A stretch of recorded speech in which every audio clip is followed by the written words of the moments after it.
Hey, welcome to this week's video. A little bit different location than my previous videos. This is my office, the location I use for my other channel if you want to go check it out. But anyways, on to this week's video and what it's about. Let's show you how to make a wooden farmhouse backdrop to hang decorations such as in this video will be shelves, a sign, and some hooks. Now the material selection will vary for your house and how wide you need it to be, how tall. For my wife and I's house, personally, I made this one to 44 inches wide by 3 foot tall, and it worked out perfect for what we wanted it for.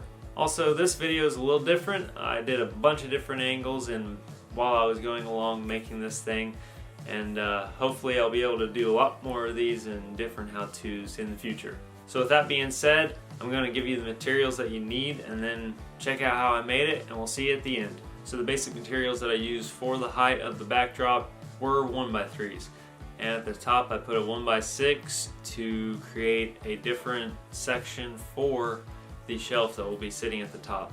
Now supporting all this on the back end was simply 3 1x4s. One on each side and then one right in the middle.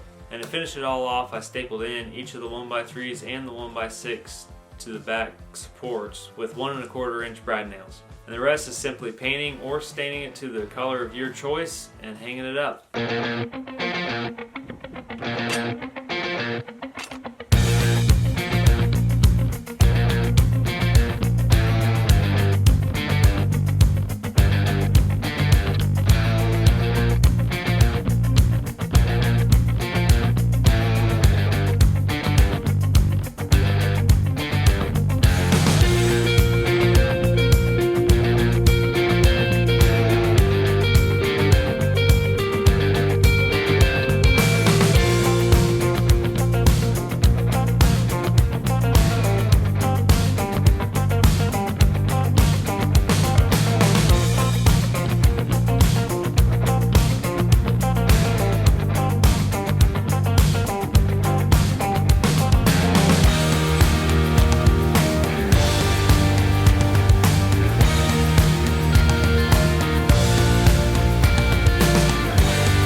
Alright, so I hope you enjoyed this week's video. It was really fun to do this one, really fun to edit this. If you could do me a favor and give me a like on this video, I'd really appreciate it. And if you want to continue to watch this channel and the videos I come out with, you know what to do for that. And thanks for watching.